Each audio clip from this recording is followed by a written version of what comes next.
everyone, I'm Ari, here with Rachel, and we're your hosts for the Merry Writer podcast. This week we're on episode 269, and we're asking, should AI be used in the writing industry? Before we start, if you enjoy the show, please consider checking out our coffee page. You can follow the page for free, as we have plenty of goodies for all. If you're feeling generous, a one-off donation will get you access to more treats, or you can become a Merry Writer for just $2 a month. For this, you get access to all the items in our shop, including exclusive goodies, as well as access to monthly bonuses, all while helping to support our podcast. If that's not your style, but you still enjoy the podcast, then please do subscribe wherever you're listening if you haven't already, and consider dropping us a like. Okay, so we're talking about AI. We have to talk about it sometime. And if you've been listening to the podcast, you may have heard the odd grumble and huff about AI throughout other episodes, but we've always stopped ourselves, so we didn't end up derailing those episodes. But we kind of need to talk about it, hoping to keep this as brief as possible. And hopefully it won't end up as a 3-hour episode. We're going to try and be succinct, which is hilarious because me and Rachel are already kind of riled up about it. So, yeah. Yeah, we kind of had a pre-powwow before we started recording for a solid 30 minutes. But I just want to say that since this is Ari's episode and she wrote amazing notes, she's going to take such a huge lead on this episode.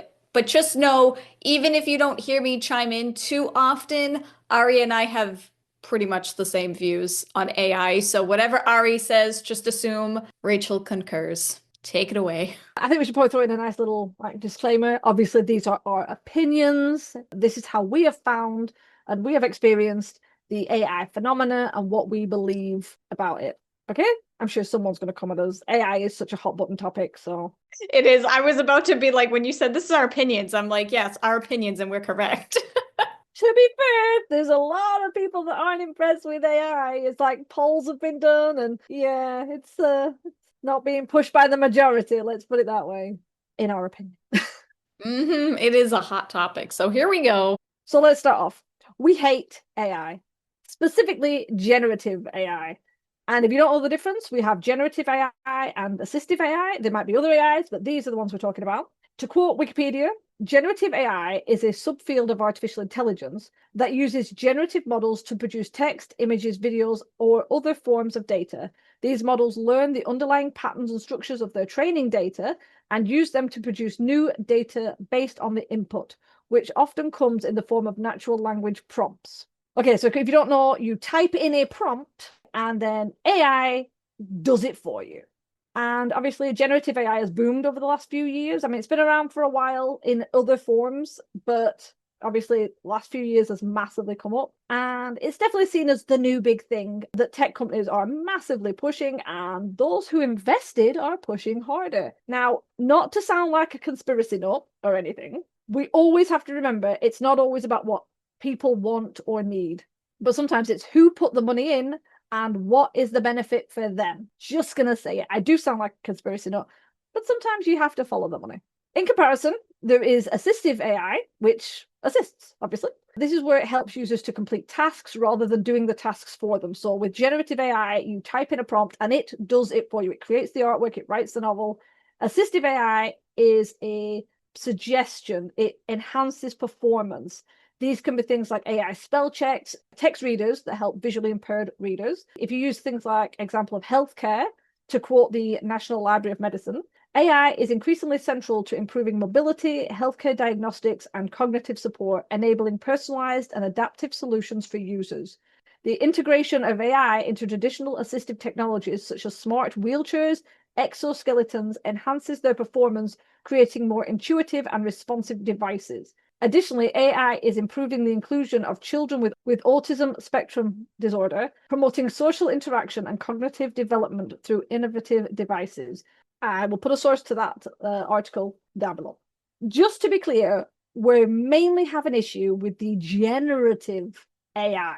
And honestly, it raises a lot of ethical questions, which is one of our biggest issues. And we're not even going to consider the environmental impact. Don't get me started. Seriously, we're already going to be here a long time. I don't want to be here all day. Now, I'm not going to go into details because we're supposed to be talking mostly about writing, but I'm going to touch on a little bit of the use of generative AI outside of writing, some of the bad things, such as AI has been used to amend and create deepfake videos. Often these are of an explicit nature that leaves victims feeling vulnerable, open to harassment and abuse. There are apps that will actually strip the clothing away of a person in a photograph and recreate them naked. And this, no surprise, has often been used by people to sexually harass and denigrate mostly women and girls, with victims as young as 11. Because, of course, whenever we create any form of technology, there's always some asshat out there who has to make the worst of it to ruin people's lives. So, okay, take a deep breath, keep going. Obviously, AI has been used to spread misinformation. Something as simple as amending the celebrity videos. The one I was aware of was Kelly Clarkson talking about weight loss and endorsing a product that helped her lose weight. And apparently, the part of the video that mentioned that was fake. There are also cute animal videos and rescues of animals that are also AI generated. These then end up asking for donations for their charity or the rescue, and it's all fake. And it's easy enough for us to sit back and go, well, it's so obvious, the feet and the hands, blah, blah, blah. But the problem is, not everybody is catching it. Not everyone sees it. And that's obvious because all you have to do is look at the comments. And there are people asking for, where do I get that product for weight loss? And oh my gosh, how do I donate to your charity? We can't assume that everyone is going to know that it's fake. And obviously, the more sophisticated this shit gets, the harder it is for everyone. And even if you still do, what would happen is you might start looking at real videos and real charities and start side-eyeing them with a, maybe that's fake. And it creates a whole paranoia. I am starting to sound like a conspiracy nut, aren't I, Rach? No, I mean it's all true though. I've seen those cute animal videos, and the first like one or two that I saw, they almost got me. Like I actually did think they were legit. I not that I was donating because I don't donate to things that I don't know, but just watching the videos, I genuinely did think it was real for a minute. And the other thing is too, whether it's AI created or not, a huge issue is that people doom scroll on social media far too much and they don't bother to read like the captions or anything. People just watch the videos and they believe what they see and that's it. And it's like a lot of people they'll post satire and then you go into the comments and people are in an uproar over whatever the video was about. But in the caption, the video clearly states this is fake, this is a joke, it's not real. Everybody's fine, nobody's hurt, whatever. When you mix AI generated content into that, you're gonna get more people riled up and they're gonna believe anything and everything. And it's not good. I totally agree. In fact, I've seen ones where even short like reels on Instagram that are like just a few minutes long, people have gone into the comments and huffed and puffed about stuff. And it's like, you didn't even watch the whole 2 minutes, did you? Because you're complaining about the first minute of content. And if you'd have waited for the second minute, that person would have explained themselves or would have, it's actually a stitch. And the real person who owns the video channel is discussing why the first part was all bollocks and why that is. And instead, they're just roaring. I mean, some people have even said, like, I haven't read it all or I haven't watched it all, but this is my thought. And it's like, the fact you're having an opinion without watching 2 minutes of a video, and even not even sometimes you don't even have to look into it because the more it's a personal opinion thing. And it's like, that's fine, have a personal opinion, but at least watch the whole thing and use the information given in the whole part. It's like doing an exam and reading the first half of a question and then trying to answer it and then wondering why you failed because you didn't read the second half that gave you a whole extra set of information. It just boggles the mind. And that is a problem. People are so quick to just read things and do this and yeah, like that. I said, people watch the videos and they are getting more sophisticated. And especially if you're doom scrolling and you see a lot of animal videos, they're created to make them look like videos you see. And you see like thousands of people have liked it. And oh my gosh, that's so great. I want to donate. And you're thinking, oh my gosh. Now, obviously, some of those comments could be bots because who the fuck knows these days?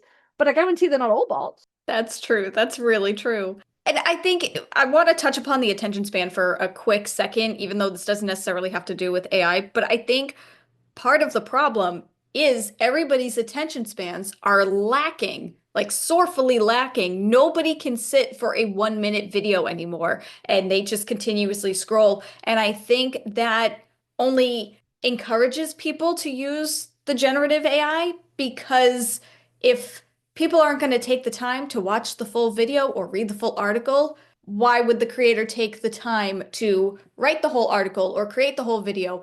And I'm not saying it's right. I am in no way justifying either side, but I think that's part of the problem is that people are like, well, if I just do this real quick, then hopefully other people will actually watch through the whole video. And it's just this vicious cycle that we have seemed to catch ourselves into. Did that make any sense? It did, yeah. And I'm just going to tangent off that.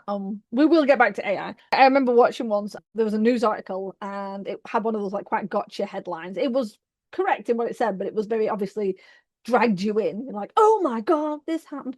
And then there was a picture underneath. And I read the article, I went to the comments, and the number of comments that was like, oh yeah, he looks the type, blah, blah. And it's like, you didn't read it because that's the victim. You picked on the victim of a really bad assault because you saw his picture and assumed he was the perpetrator because you didn't read the fucking article. You read the headline and then scrolled all the way past the article to leave a shitty comment.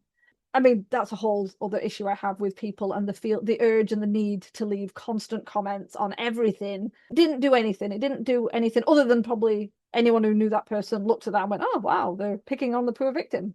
So, yeah, honestly, I'm losing faith in humanity right now. You're not alone in that. No. Okay, so that takes us on to trying to talk about it in the writing industry. We're trying to be really tight with this episode. Seriously, it's like 5 pages of notes because apparently I can't stop writing notes. One of the things that really stressed me out was finding out that there are so-called indicators that something's AI. And some of those indicators are just regular writing things, like the M dash, which I use a lot, or the semicolon, which I also use because it's needed in certain writing styles, or even words. I think I read that however is considered an AI indicator. And it's like, are you freaking high? However is a word that I use. I use it in my emails, I use it in my things. There are other words I could use, but I don't see why I should because it's the correct word for the context. And it's very stressful to read things like this. And often I've seen words where it's mentioned. I think another one was like firstly, secondly. Now, if you remember your high school, obviously I might be talking to a certain generation, I don't know, but if you remember your high school and you had to write essays, there were structures you had to use and terminology that made it easier to write. It wasn't prose, it wasn't like decorative and descriptive, it was structural and concise. And things like however, secondly, firstly were kind of common. If you still have that in your vocabulary and you use it a lot, you could be seen as being AI. So not only does this cause people to accuse real writers of using AI when they haven't, it might even start changing how people write. Are they going to start using different words, or is it going to start scaring writers away from writing authentically the way they actually write because they're going to fear they're going to sound like AI? I mean, is that what we've got to? The M dash and the semicolon are signs of AI rather than just being part of writing as they've always been. I mean, how many more little indicators are going to come up? I mean, listen, the English language is difficult enough as it is. It's really difficult to learn all of the grammar and spell like the rules of the English language. And I feel like is changing those rules, whether we like it or not, because it just learns from a plethora of what everybody else creates. And then if they're churning out AI content, the AI is learning from AI. And it's just getting piled on and piled on. And it's making such a mess. But that's part of what bothers me about the AI is I used to use Grammarly a lot to help me write my blog articles and even just do light editing for my novels and stuff. And I ended up getting rid of it because it got too AI, if there is such a thing. It just got too AI to the point that it was changing the context of my sentences. It was changing my voice. And I found myself ignoring all of their suggestions, like probably 98% of their suggestions. And I would throw in a comma here and there because I'm terrible at telling when I need a comma. So that was like the only suggestion I would listen to them with. But even then, they would be like, you need a comma here. And I'd add a comma. And then they'd be like, oh, a comma doesn't belong here. So then I'd take the comma away and they'd be like, oh, you forgot a comma. And I'm like, I don't understand. I don't get it. And it's really frustrating. So I got rid of Grammarly and I switched over to Pro Writing Aid. And Pro Writing Aid, I just have the free version, but you can set your writing to be fiction or nonfiction or essay or whatever. So it'll know what to edit and how to edit it, how to help you, I guess, because as Ari just said, writing an essay is vastly different from writing a novel. The terminology is different, the structure is different, and Pro Writing Aid can tell the difference. But even that, even though I just have the free version, even that is driving me nuts and I want to get rid of it because again, it's changing the context of my sentences. It's not understanding the context of my sentences. It's changing my voice. It's been so bad lately to the point that I used to have it on when I write, and now I have to shut it off and disable it until I'm ready to edit because it would just highlight everything and it would say, this is wrong, that's wrong, and this is all passive voice. And I'm like, I just read a book that was literally written in passive voice. That's the other thing that people don't understand. Rules of the English language are supposed to be broken. Everybody's writing voice is different, and I forget which book it is. But if you could probably Google it, the book that has the longest sentence, it's like a couple hundred words long, but it's a legit sentence. And I found it in a bookstore one day and I actually saw it, but I can't remember what book it is. I apologize. But if I wrote something like that and I gave that to an editor or I put it through Pro Writing Aid, they would flag it and be like, no, absolutely not. This is a run-on sentence. But I'm like, it works. There are some instances that it actually works, and you're supposed to break certain rules. And even it's the same thing if you have a human editor, you got to take their suggestions with a grain of salt. Yeah, there are definitely things that they probably know more about than you do when it comes to grammar and stuff because they trained in that. But I don't know, the fact that people are just going off of AI and when they use it to help edit their work, they take it as fact. If AI tells you to change something, they're like, oh, this must be wrong. And then they just change it. It was a really convoluted way to get there. Sorry. Firstly, I think it's a Faulkner book. Just having a quick look. A huge run-on sentence consisting of 1,288 words and countless clauses. I'm not surprised it's Faulkner. That's it. I said a couple hundred. It's like 1,000 words long, right? Yeah. Yeah, Absalom, if you want to know the book, in 1936. So yeah, exactly. And we don't question Faulkner. No.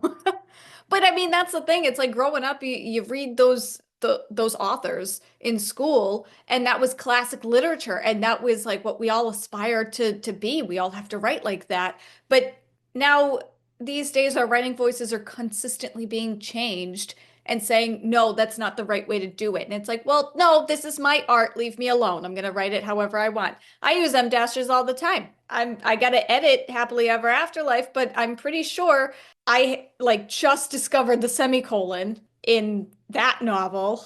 So I definitely need to do some serious editing on that. But I just let me write how I want. That's all I'm asking.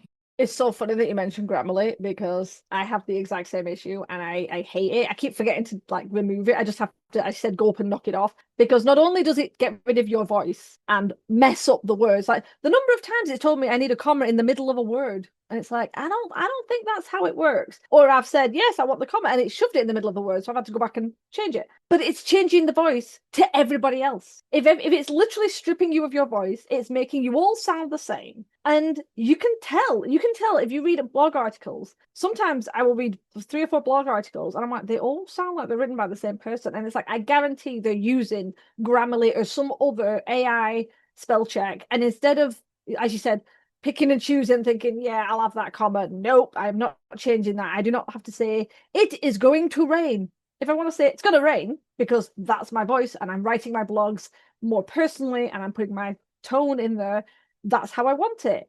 But you repeat and you're like, that, wow, all these sound the same. And it's probably because they're using some sort of Grammarly or some other spell check and everyone's using it and they're all pressing the changes and they all sound the same.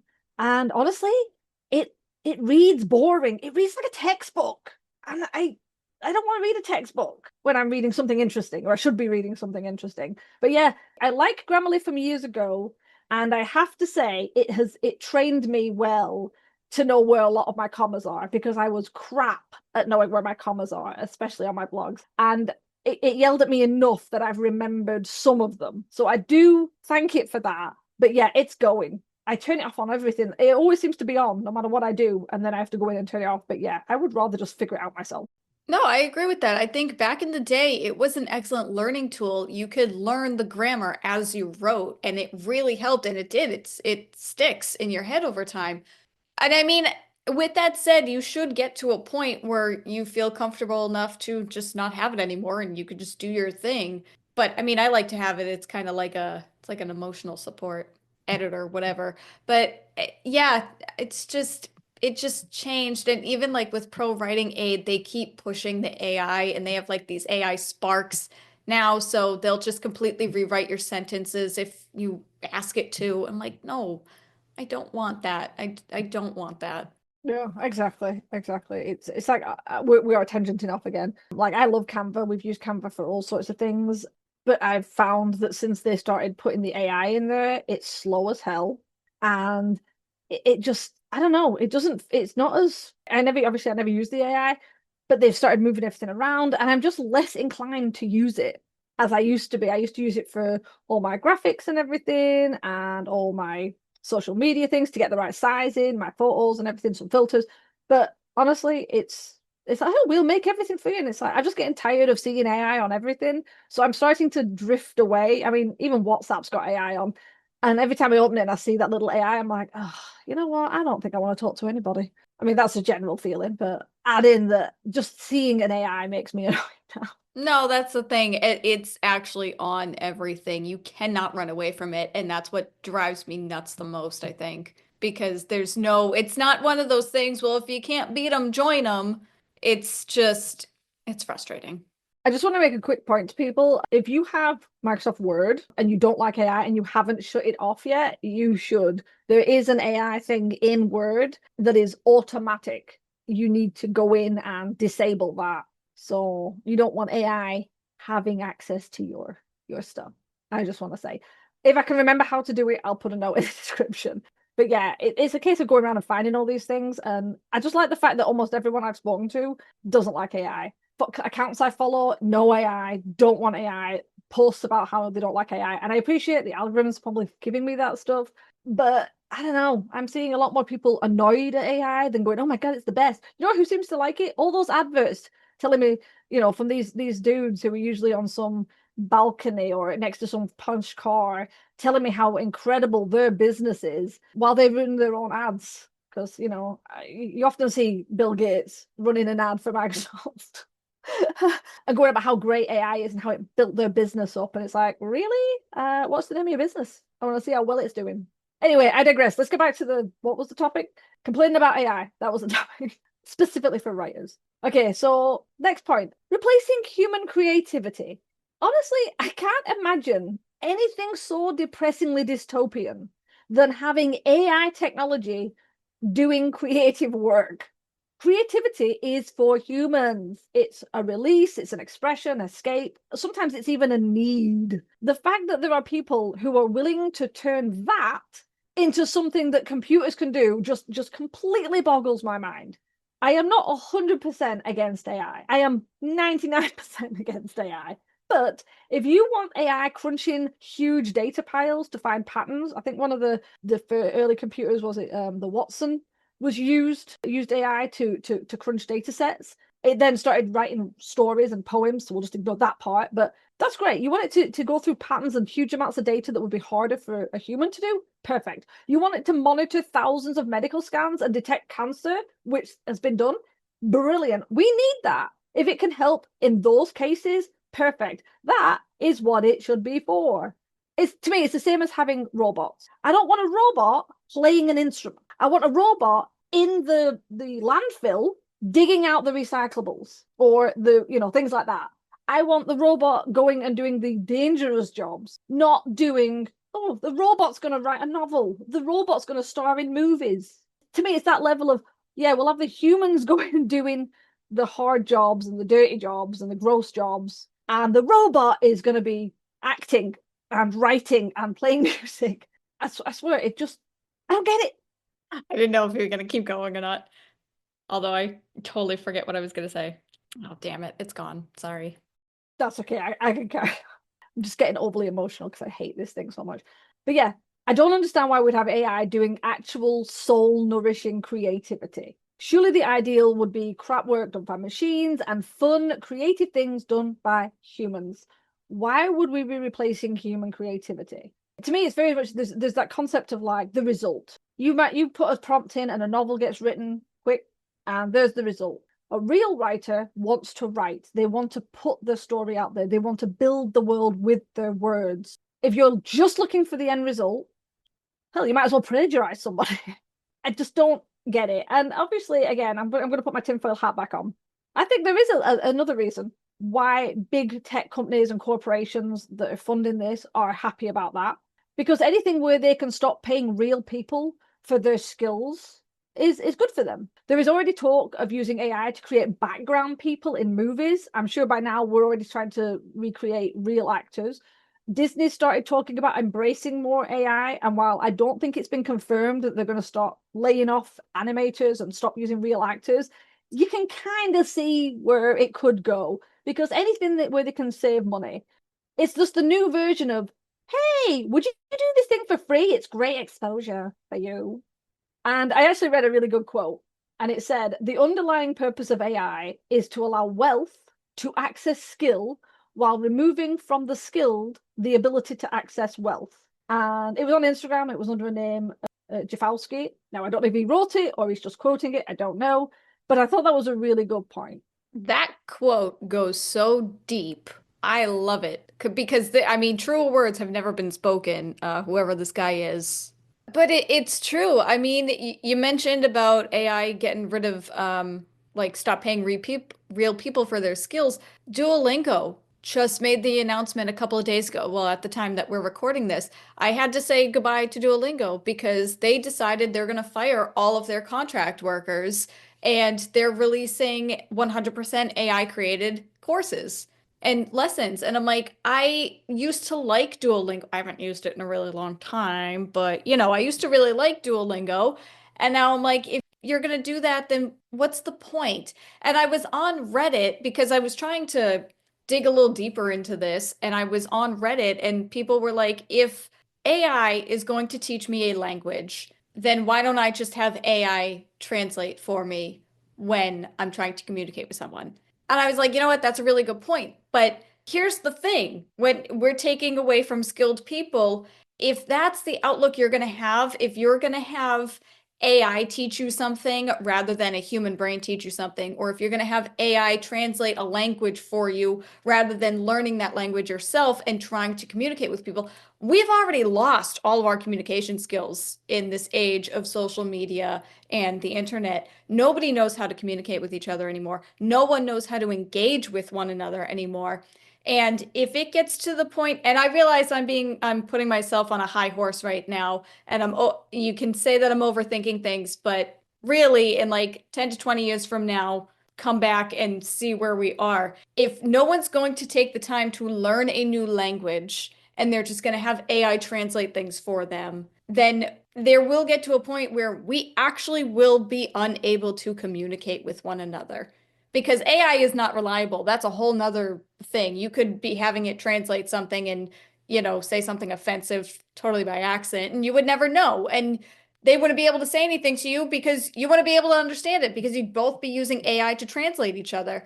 And it's such a bad domino effect that people don't realize. And I think when it comes to AI, the people who use AI don't understand how AI works, and that's why they're okay with it. That exactly. I mean, that Duolingo, I am literally on a 1,128-day streak. Good for you. I was learning French, music, maths, and Korean. Don't know why.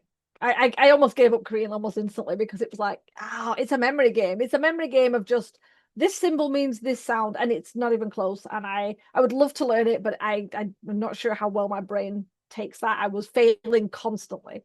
But yeah, so that's the streak gone because I said I don't want to support a company that's willing to just dump all of its people for AI. And again, I find it funny that this is funny, funny like not funny, haha.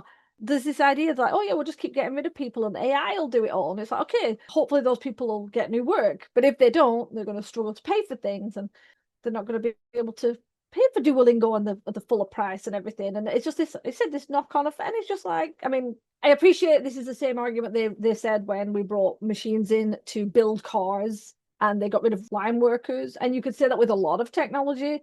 This technology is literally creating creativity. And yeah, exactly. Why wouldn't you just get a translator to do it for you? You know, why would you?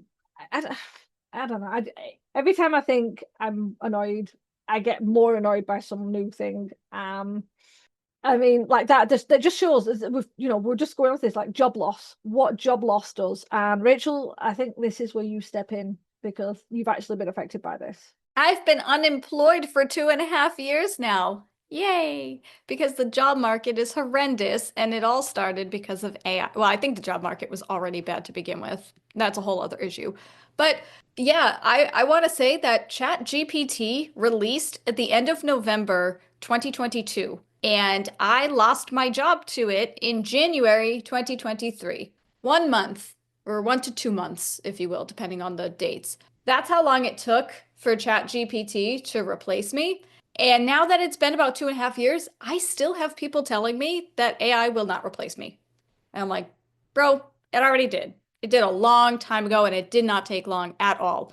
And I will say, I was a content writer for like a handful of different websites. And I had some clients very politely tell me that they were going in a different direction and they wanted to use AI. And I said, all right, fine, you do you. And we parted amicably. And then I had other clients that said, hey, we really want to keep you on. However, instead of writing 2 to 3 articles a day, we would love for you to use ChatGPT and write 50 to 75 articles a day. And then you can edit it to make it sound human. And I said, you know what? No, I don't think you understand how horrible that is, how unethical that is. Just because I'm editing it to sound human, I didn't write it. It's not my work. So that's not okay. And I had to part ways with those clients. And again, it was all mutual. Like, believe it or not, it was actually pretty mutual. But because of that, a lot of those, well, all of those websites, except for the ones that I ghost wrote for, ironically enough, those articles are still on the internet, but I can't do anything about them because my name's not attached to them. But all of the websites I worked for, all the articles I wrote with my byline, they all decided to scrap their websites and start from scratch. And everything is AI content. And I had to reach out to some of them because I was redoing my portfolio and I was like, hey, could you write me a testimonial or something? And I never heard from any of them. So not only did I lose my job, but I lost 7 years worth of work. And I had to literally start my entire career over and my pretty much my life over at the age of 29. So yeah, that's the impact of AI. And now I'm trying to get another job and I'm trying to break into a different industry. And AI is even kind of creeping into that industry as well. And I feel like I'm just destined to lose this fight, to be brutally honest. But I mean, that's the reality of it, is people just want the instant gratification of what AI can create for them. They don't want to take the time to do the research or to actually write it and, God forbid, learn something new. That was one of my favorite parts about content writing was the research because I learned so many cool new things and now people don't even want to do that anymore. That's just heartbreaking. It's like bad enough that, as you said, they kind of dropped you to use AI. And you know for a fact that I guarantee those websites haven't stated that those articles are written by AI. A lot of them don't even exist anymore. Really? Because Yep. nobody wants to read that shit. That's Yep. why. Mm-hmm. But this is what gets me. It's like, if you're so proud of using AI, then you need to state it. And I think that should be a regulation. And it actually is on certain platforms. I think it's Amazon has to state it with, I mean, I think that's a tick box where you admit whether you do or not. And obviously people can lie. There are also, I think, places like Etsy, they make you state if it uses AI. But again, some people don't, although a lot of people who don't use it get called out really aggressively on the forum, especially if they come asking for help on why they're not making sales. I wonder why. But it's like, if you're so proud of using AI, if you don't think it's a problem, then you should be completely confident to state very clearly at the top or the bottom that it was written by AI, that it was created by AI. And just as a second thing with the whole job loss, right? Not me or anything, but if you're a writer and you're not using AI, you're a writer and you're not using AI, and you believe your work should sell, you would believe it should have a fair value, and then you go and use AI to use your cover art or your character art, I have a problem with that. Because why should you expect good treatment and value given to your work if you are mistreating artists who are having their work stolen, which we're going to talk about now. And if I have to listen to one more writer complain that it can't afford this artist, first of all, there are lots of different levels of artists. I'm sorry if you can't afford the one you really want. Most of us can't afford the one we really want because some of them charge a lot. But that doesn't mean that you should just go and be okay with using AI, especially if you're then going to complain when people use AI as writers. Sorry, to write, not as writers. You're not a writer if you use AI, our opinion. But yeah, it's like it's like you can't complain creating books with AI and not buying your stuff if you're going to turn around and do that to artists or musicians for trailer music or anything like that. I have a real issue with that as an artist myself. I don't create art for book covers. My art is not that good. But yeah, I have a massive issue with seeing authors who will harp on about how much they hate AI and it's not right using it as writers for writers and all this, and then turn around and fill their Instagram feed with AI art, often not mentioning that it's AI until they're called out later in the comments, like, "Is this AI?" It's like, yeah. It's like, hey, loud and proud, so we know exactly who to ignore. Anyway, that's a whole other thing that's stressing me out. But I'm going to talk about stealing. So at the heart of it, AI steals from creators in a way. It is designed to scrape the internet. That's what it does. It scrapes everything, and it scrapes existing creators, artists, musicians, authors, poets, things like that. And let's be honest, there have been ethical issues regarding this scraping. There are articles all over the place talking about it. There are court cases, and whether those who enter prompts into a computer can truly be called writers or artists. Our thoughts? No, you're fucking not. You're just writing a prompt. And it's funny because Rachel and I had a comment about this earlier, where it's like, well, if you're putting the idea into the prompt and then it writes it for you, it's your voice, it's your idea, you're the writer. And our thoughts are, but what if you are a CEO of a company and you want a new logo and some new graphics and you talk to an artist and you give them the ideas and they create it? Do you get to claim that you're the artist because you gave them the ideas of what you wanted and the color scheme and everything? No, you're not. Jesus. Anyway, we've already seen big companies misusing people's work. If you aren't aware of Meta, God, I hate that name, Facebook to most people, they have been using illegal pirate site AI companies. I mean, it's bad enough that there's illegal pirate site AI companies, such as LibGen, and they have millions of books copied without author's permission, obviously. And then places like Meta have used these sites to train their AI. Did they know those sites were illegal and that the permission was not granted? Yes, they did. And did they do it anyway? Yes. Why? Because why would they want to compensate actual authors? Why would they want to ask for permission and pay authors with all those billions that they have when they can keep that money to themselves and just use stolen work to train their AI that we all hate? Okay, I can't say all hate because I'm sure there's some people out there who love it. So yeah, that's a thing. And if you haven't heard about that, you need to look into it. Rachel, you are aware of this because you have been personally affected. Again, it's like, so sorry for Rachel. She is being absolutely screwed over by AI at the moment, and I am so sorry. I was just gonna say, this whole episode, I feel like we should have just titled this "How Trash is Rachel's Life Right Now?" But yeah, I have two books out, and one of them, I don't know if I should be offended that Meta didn't want Sunday morning, but Apparitions Anonymous, when it was just 5 months old, it got pirated from Meta to for the AI stuff, whatever. Stammering, sorry. It's so frustrating and disheartening, and honestly, like, I can't afford a lawyer or anything like that, and who am I to go up against freaking Facebook? But I will admit, I had like an unhinged moment, and I don't know if I'm gonna actually do this, but part of me wants to send an invoice to Meta headquarters because if you're gonna use my work, you might as well compensate for me. And I know for a fact I would never get a response, but I'm kind of curious at the same time. But yeah, I mean, I don't really have too much to say on it other than that my book was pirated. And I only found out because somebody on Blue Sky reposted something a little while back. And I checked if my book was on there. And not thinking anything of it. I didn't think my book would be on there. Who am I? I'm ye but little. And yeah, sure enough, one out of my two books was on there, and I looked up Ari, you were fine, but I looked up Mickey Noble, who has the anthologies that Ari is part of, And the anthologies weren't stolen, but Mickey Noble had a couple of books on there. And Mickey, if you're watching this, go check it out. And yeah, it's just I don't really know what else to explain. If you want to check if your book is on LibGen, there is a link in our description. It will take you to a page on the Atlantic website, and then you can type in your book title or your author name and see what pops up. And if you do find your book, there is a way to contact a lawyer as they are collecting details of whose work has been stolen. And work that has been stolen includes like big authors such as like George R.R. Martin, John Grisham, Jodi Picoult. I don't know if I'm pronouncing any of their names correctly, sorry.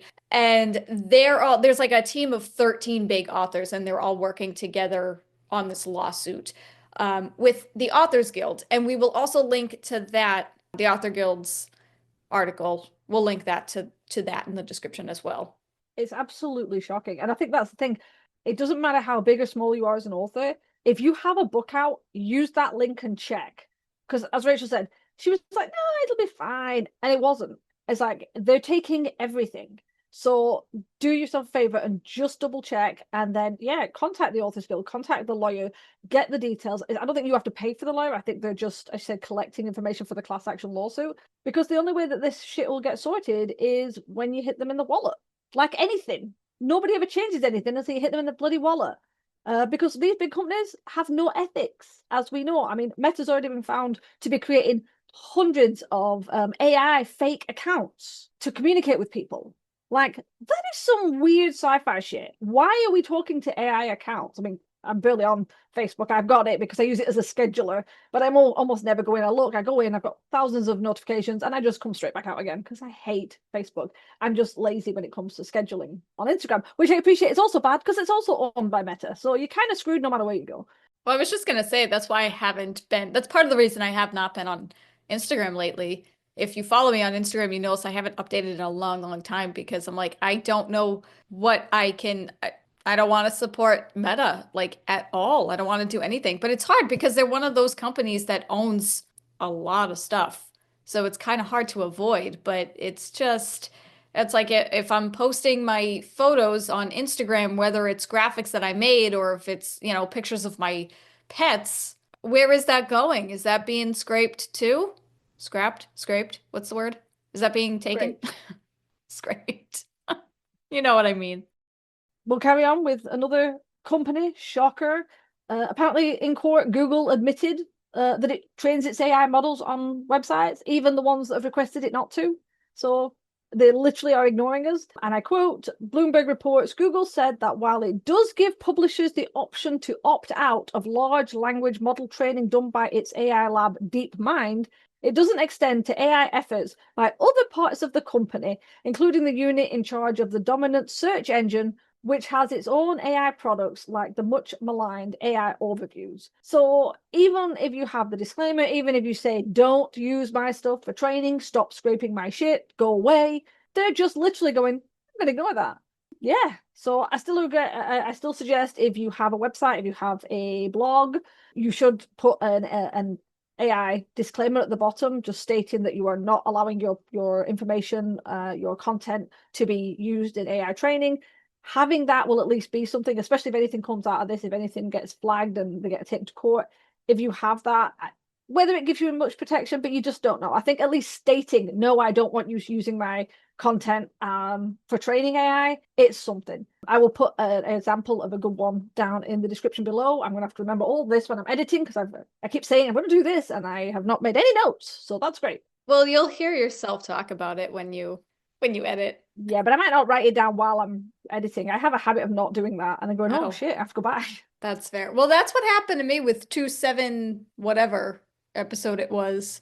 The domino effect episode where I sent you an email with a bunch of stuff. It was good though, because you'd made everything. It was like I saw a bunch of stuff, but it was like you were just telling me all the stuff you'd done. I'm like, wow, she just did everything. Yeah, there you go. But anyway, speaking of Google and all of that stuff, I do just want to touch upon SEO and, content writing, creating, and general website ownership and what have you. It's not just the novel writing that AI is getting screwed over. And I'm going to say this, I don't agree with SEO anymore either. When I was a content writer, the more I learned about it, the more I realized this is stupid, but that's a conversation for another day, so I won't touch upon it. But when you go onto Google and you search for something, the first thing that's going to pop up is the stupid Gemini, and it's going to be the AI answer. And it may, in like very small print, it'll link like 2 or 3 websites that it got its answer from, but there's nothing for you to click on, or there's no need for you to click on anything because it summarizes the answer for you right then and there. The whole point of content writing, of SEO, of having a website with articles on it, is for you to rank well on Google. Be in the top 10, the first page, or be #1 on Google. And you want clicks and views to your website. If Google is just going to summarize the answer for you in one big thing, it's taking initiative away from its own website, because the whole point of content writing was to rank #1 on Google. And if Google isn't even going to give you clicks because it's going to just scan your website because it's #1 and put the answer right at the top, what's the point of even trying? So that's just something else. Like Ari said, have an AI disclaimer. I mean, it may not do anything, but at least if you have it, you can say you did something. But I mean, Google is kind of making itself obsolete in a weird way, because it's going to get to a point where people are going to have to stop writing at one point.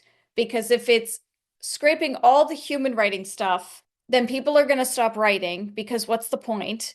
I kind of get it though, because like there's already been claims that AI is so prevalent that it's starting to scrape itself. There's so much AI out there that it's already scraping from AI. And it's like, that can't be good. That just can't be good. I mean, you wouldn't have AI written content if a human didn't write it first. If all your work is going to get stolen, then why bother writing anymore? And then it's going to get to a point that if we don't have human writing anymore and the AI just keeps going, we're just spreading misinformation, and we're spreading information that you won't even be able to comprehend, because it'll just be AI over AI over AI. Exactly. I feel like this would be a really good dystopian novel. If somebody wants to write it without using AI, there you go. Good dystopian novel. I mean, if it's fiction, sure, but I don't really I'm done. I'm tired of living through these once in a lifetime events. I know. I kind of feel like we've seen enough of them. We don't need any more. Seriously. Okay, we are still carrying on, people. It's been almost an hour and we're still going, but I can see the end. I can see the end of my notes. So bear with us. One of the big points, Rachel actually mentioned this earlier on, skill development. Real learning and development of skill that can serve you comes from practice. If you're choosing the convenience of AI to make your arts, to write your books, to write your emails, then what skill are you actually learning? And don't tell me you're learning skill writing prompt, because seriously, I just want to hit people with a can of beans for saying that shit. If you're turning to ChatGPT for everything from writing the pitch, to writing your novel, to writing the blurb, to writing an email, to writing a comment, which I have seen people do where they've said that they were struggling, so they used AI to help them, generate a comment, then you might want to think about why you're struggling to use your own words. It is a form of communication, and you need to know how to communicate. You need to know how to write assignments. It always shocks me that they allow so much computers and tablets in exams these days. And I appreciate that makes me sound a bit like a Luddite, and I don't care. There's a reason that handwriting has some power for you, because of how it affects your brain. I will talk about that in another episode. It's already too big. But where was I going with this? Give me a second. Give me a second. But like, you see these kids who are putting their assignment in ChatGPT and then copying it and sticking it on, and then there's videos where the teacher's literally pointing out how they knew it was ChatGPT. And it's like, you need to know how to dissect information. You need to know how to take text and put it in your own words. I appreciate it is dull as hell. I remember being in school and having to read a novel and then explain the details of the novel, or to pull apart research and go through textbooks and then create an essay or information regarding that. There's a reason you do that. It's called critical thinking and research. And it's needed in a lot of jobs. And you know what? It's needed in just life. You need to be able to think critically. You need to be able to communicate well. And these are not gained instantly when you get to a certain age. You have to learn how to do it. Someone on Instagram made a good point about generative AI. I forgot to snag their name, but they said that from a purely pragmatic standpoint, not from an ethical standpoint, that if you use AI to do things for you, like write your emails and outline your books or your blog posts or anything, you're missing out on a great skill. And the great skill is bullshitting. This came up regarding kids who are doing the whole assignments in ChatGPT. And it's like, it's not learning, it's not thought. They're not even rereading it and amending it. They're just literally sticking it in. And it's like, what are you learning from that? You're learning convenience and then you're getting caught. So you're not even smart about it. It's just, it's so dumb. It's so dumb. As Rachel said about communication, you need to learn to communicate. You need to learn to write your own emails. And you learn that from reading other people's emails, from trying things. And if you're not willing to take the risk to try it, to write it, whether it's a novel or an email, if you're just like, oh, I'm not sure, I'll let ChatGPT do it. You have to be okay to take the risk of writing an email. And that sounds so dumb for me to say that. It's not a risk, but you shouldn't be needing it to do that. And if it's that whole, well, I'm so very busy. I think, everything that Ari said is so true. And what's really sad, well, it's interesting. All of this happened before. I realized this the other day when I was talking to myself, as I do. When growing up in school, when I had to do an essay or research project, when I was in elementary school, middle school, we would go to the library and we would check out books on the topic. And we would have to read said books and we would need to write notes and compile those notes. And then we would have to handwrite an essay or book report or whatever. And we would have to cite our sources. And then when, somewhere along the line in middle school, things started getting more digital. And my teachers would encourage that we go to the library, but ultimately we could use Google, just as long as we didn't use Wikipedia, which, to be honest, Wikipedia is probably the truest thing on the internet right now, ironically enough. And we wouldn't have to handwrite. We would get to type our essays.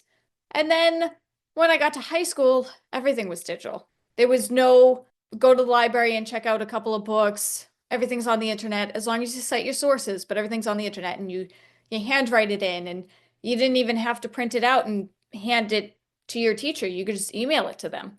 And the kids that I nanny for, I remember when the oldest was in 5th grade, he came home with a history textbook and he was trying to look something up. And I told him to look it up in the index, and he didn't know what an index was. And then it occurred to me that up until 5th grade, the kids never had textbooks. They never brought textbooks home. And it really kind of spooked me because I was like, I understand that things are changing. Technology advances very quickly. We all know this. But we're losing those old skills to make room for these new skills. But that doesn't necessarily mean that we should lose those old skills. We still need to hold on to them for some circumstances, for the critical thinking, for the research skills. And now with ChatGPT, it's just, I don't know. I mean, Ari explained it pretty well. Like, we're losing those skills. And I gotta say that, according to the Alzheimer's research, dementia cases are slated to triple by 2050. That's 25 years away, people. But keep having ChatGPT do the work for you. That's all I gotta say. Well, that's it. It's like when I was doing my university course, I was looking into, it was Alzheimer's, Huntington's, and dementia. And it was talking about like the causes and everything. But one of the things it kept saying over and over again was like to help stave it off as long as possible. Obviously, certain things you can't get rid of completely, but to help stave it off was practice skills, new skills. Learning a language was one of them. And it's like if they're taking things and making it where people don't want to go and do Duolingo, or they're making it not as good, it's like people are going to lose that. Handwriting, journaling, doing things like forcing those new pathways with handwriting, especially if you type all the time, doing puzzles, doing this sort of thing. And it's like, how many people even do that sort of stuff anymore? It's all watching videos and getting ChatGPT to write your email. So even simple things that used to help, you were meant to do certain things. And it's like reading was another one. And yet there's reports out that we're reading less. There are some people who don't read books at all. And this isn't the people who are unable to read, people who are illiterate and haven't learned to read. Obviously, that's a whole different issue that needs to be addressed. I'm talking people who completely can read, but just don't. And again, we're not talking people with dyslexia or any other condition that might make it difficult. There are just some people who just choose not to read. And I'm not shaming anyone. I'm not saying you have to read at all. But at the same time, there is a usefulness in reading. There is a connection with books. We learn empathy in books, obviously, depending what type of books. If all you're reading is horror and everyone gets murdered, maybe not. But we connect with other people. We connect with cultures that are put in books. We are able to put ourselves in other shoes, depending again on the sort of books you read. So the idea that people aren't reading as much and they're not doing puzzles and games as much and they're not using any form of critical thinking because they're getting AI to do stuff for them. I'm not surprised that cases of dementia are going to triple at all. It just shocks me that this is where we've got to. And I'm sure this is probably the only episode that we're going to get loads of comments on, if we get comments. I mean, maybe nobody's going to listen. I'll be honest. I'm shocked if anyone gets to this point because we're almost at the end. So shout out to Jeremy, who's probably the only person who made it to this point, maybe even to the end, because he did tell us he likes long episodes. So this one's just for you, dude. So we were saying before we started recording, we're like, oh, this is going to be long. We're like, well, Jeremy will like it. Yeah. There might be one person who listens and is like, yay. But yeah, I mean, we've even found we receive email pitches for people who want to be on our podcast, painfully obviously written by AI. And these are from PR people too. So just PSA to all you authors out there who are hiring and paying thousands of dollars to book publicists, they very well might be not reading people's guidelines, first of all, clearly, and then using AI to just mass send emails to a bunch of people. Just saying. Oh yeah, it's painful. I mean, we say our names in every episode. It's on our website, and we still get, "Hey there, hey sir, madam, you're not even trying. You're not even trying." But yeah, so they'll send this stuff, and I always find it funny because we have an automated email that once we receive an email, it bounces out and it explains things, because we used to send emails all the time going, "We don't do this," or "You have to go here, but we have to fill in this form." So we have an automated email that literally goes back to everyone to give them information, because otherwise we get inundated. Sounds like we're so popular, but we shockingly do get a lot of requests, and you'll be surprised at how many of these people never bother to go to the form and fill it out, or to read the FAQs, or to write a more proper email rather than this like garbage that's got nothing to do with our podcast. We know not everyone knows what to say in an email or how to figure it out, or people do struggle with their writing, their plots, their outlines. But guess what? There is a tiny amount of people who naturally write well. Like, they can put out their first draft and it's absolutely brilliant. And I do mean like a minuscule amount of people. Most people have to learn. If you're lucky, you've got some talent that you can balance your skill on, and then you still have to build it up. Talent won't get you everywhere. It gives you a little bit of a bump. That's it. If you think you've got talent and that's all you're banking on, give it up. Most people have to learn to write. They have to learn to plot and plan and figure it out, whether you're a pantser, a planner, a plantser, whatever you do, it has to work for you. I mean, like, when I was younger, I couldn't read very well. I struggled reading books at all. Right up to high school, I was not good at it. I was put into special classes, I was given extra lessons, and I still struggled. I think I was about 15 before something changed and I started to read better. Now, people are surprised about that because of the way I write, and they're like, "Wow, no!" And I read so many books these days. But yeah, I struggled a lot, and I still wanted to be a writer even when I was 8, even when I was in my hardest time and I was struggling all the time and I couldn't read words properly. And I'm not dyslexic or anything like that. I just had difficulty, but I learned and I developed those skills with practice, and that's what can be done. It's like, it's not easy. Writing isn't easy. You might love it and everything, but it's not, I wouldn't say it's an easy skill. It's a simple skill. You put words down, you get some characters, you get a plot, but it's not easy, especially if you want to write multiple plots and things like that. But if you're already using AI to do basic tasks like writing your emails, you're already diminishing your communications. If you're then thinking, "Oh, AI can write my novel or outline my book," it feels like a slippery slope to me. Even ideas, I know people are like, "Oh, I'm not sure, I need some ideas for writing." It's like, if you're going to chat GPT to get ideas, do you want to be a writer? I don't want to be mean. I'm trying not to be mean. Feel quite mean. But do you really want to be a writer if you haven't even got ideas? And then you're considering that you then put the ideas in and get that to write it. I mean, what part are you playing? Really? Honestly, it comes down to passion or lack thereof, which is really discouraging and disheartening to see in the writing industry. Because the people that would rather have Chat GPT or some other form of AI write novels for them just to make a buck is really quite sad because it's supposed to be fun. Creating art and just using your imagination and being creative is supposed to be fun. And it's sad that so many people are just shying away from that now because they want the easy way out. And I'm gonna bounce off of Ari for a minute and, be vulnerable for a second. Growing up, I struggled with reading too. I still struggle with comprehension. I mean, I have an auditory processing disorder, but I still co-host a podcast.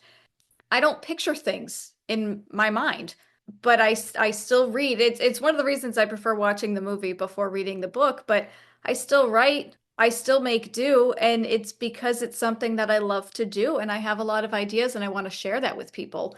And I want to be the one to do that, and I want to overcome those hurdles, I guess you could say, and I have that drive and that passion to do so, and so does Ari. So it's discouraging for writers like us who put our heart and soul and our blood, sweat, and tears into these books. And then you have people that just throw in a prompt into Chat GPT or something else, and they say, hey, I wrote a novel in 1 week and it's being published in 2 weeks from now. And it's just, yeah, I don't know. It's just sad. It's insulting to take the label of writer or author after doing so little. No, just no. And also, it personally, I think it does a massive disservice to readers, because readers, there's a reason they say when you're marketing your book that you put yourself out there as well. It's not just about the book, it's about you, the author, because readers are getting to the point where they want to know more about the author. They want to know about what inspired you, what drove you on. So many times you'll see like the day in the life of the author, or how I came up with my story, or here are my processes, here's a picture of my desk, here's how I work it out. And these aren't just other writers who want to know this, these are readers. They want to know about you and who you are. And it's like, it's not just about the end product of the book, it's more than that. And the fact that the problem is when you use AI and shove a prompt in there and then churn out this stuff, it's all about the end result. And I think partly that's because of hustle culture, this idea that you have to monetize everything, and the more money you can make and the quicker you can make it. We went from creating things handmade, making items, making books, making music, making art, to just, how can I do it quick? I'll take a clip art from online and I'll go to a print on demand shop and I'll put it on a cup. So you've taken a clip art you didn't create, you've gone to a print on demand shop, and then you've put it on a cup, which literally is a case of there's a mock-up, you shove it on the cup, and then you put it in a shop, and the print shop does everything for you. That's not creating. And the problem is there's a lot of that stuff coming out. And in the end, you get people, all these stupid ads on YouTube, some guy or some woman out there going about how much money they've made. And it's like, yeah, sure you have. Of how they've sold this. And the same is happening with the books. Do you want to write a novel fast? Here's how to do it. And it's like, thankfully, most good writers, or most writers, they like the process. They like the storytelling. That's the whole point. We're storytellers. You're not telling a story if you're just putting a prompt in a thing. There's no human connection. There's no nuance. All the pieces of you that go into the novel, the experience, the culture, the practice, everything, little pieces, the emotion, that perfect quote, if there's no tears in the writer, there's no tears in the reader. Well, there's certainly no tears if you put it in a freaking AI prompt, is there? So I'm just going to end with, if you need AI to write your book, then maybe writing isn't for you. Just like if you need AI to create your art, then maybe art isn't for you either. If it's only about the end result rather than the journey, then do you really want to be a writer or an artist? There is something to be said about learning and developing real skills. And each writer, as they write the next book and the next book and the next book, develop better skills and more strength in their abilities. There's a reason why you'll read the first book in a series, and then by the end, usually it's got better. Always, but usually it's got better. That could usually because the author's taken it in a direction you weren't expecting, but usually it's got better. And that's what you want. And I've seen people, I'm making way longer of my ending, I know that. I've seen people tell me, I can't draw, I can't do art. How have you tried? Seriously. unless you have a physical condition or a balance issue or something that physically makes it hard to hold a pencil or hold paint, you can learn. You might not become the best artist in the world, but you can learn. It is a skill. You can learn a musical instrument. Again, as long as you haven't got a condition that makes it so you can't physically hold it or anything like that. But you can learn music. You can learn art, depending on what level you want to get to, but you can do it. It takes time. And if you don't have the passion for it, and if you have that need for everything to be quick, you're going to struggle, but you can do it. Seriously. It just takes time, effort, perseverance, motivation, the will to try. And I feel like we're losing a lot of that with AI. We're losing that with a lot of things. I mean, really, learning something new is a beautiful, beautiful thing. And people just, a lot of people, I shouldn't say like everybody, of course, but a lot of people just don't see the beauty in learning something new. And yeah, I don't know. I mean, Ari, I think you kind of ended it really well. I agree with everything that you said. I concur, and I appreciate how this episode started off with the two of us so angry, and now I'm just sad. Yes, I feel like the two of us are just really somber right now. that's it. It's forlorn. I feel so forlorn that this is where we've got to. Yes. And I am not looking forward to where we're going. That's what it is. I'm not looking forward to where we're going in the future with it. I don't see it being some great positive in the world. I really don't. There might be aspects, there might be some usefulness, especially non-creatively. I'm not even going to say that some of the creative stuff won't be useful without destroying, without stealing or damaging anything. But honestly, I can't see it. I just can't. I feel like we're dipping our toes into a deeper dystopia than we already are in with all the other things going on. Yeah, it's going to get worse before it gets better. That's for damn sure. Yeah, for a long, long time after I lost my job, I was so convinced that AI was just a fad and that it would fizzle out within a couple of months. And oh boy, was I wrong with that. But yeah, it's going to get worse before it gets better. Hopefully it gets better. Thing is, the only reason I think it's still where it is and it's in everything is because of the money men at the top. It's because of the investors, because they poured so much money into this for their own reason. They can't let it go.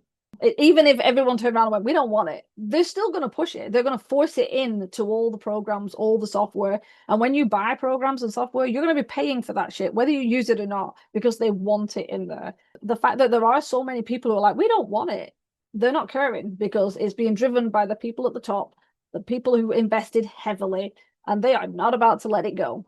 So we're being forced to have it whether we want it or not. But we can choose whether we use it, especially in creative terms. I'm going to stop because we are, according to our timer, and this is obviously the non-edited version, but I can't imagine editing that much. We're over 1 hour and 20 minutes. So thanks, Jeremy, for listening to this episode.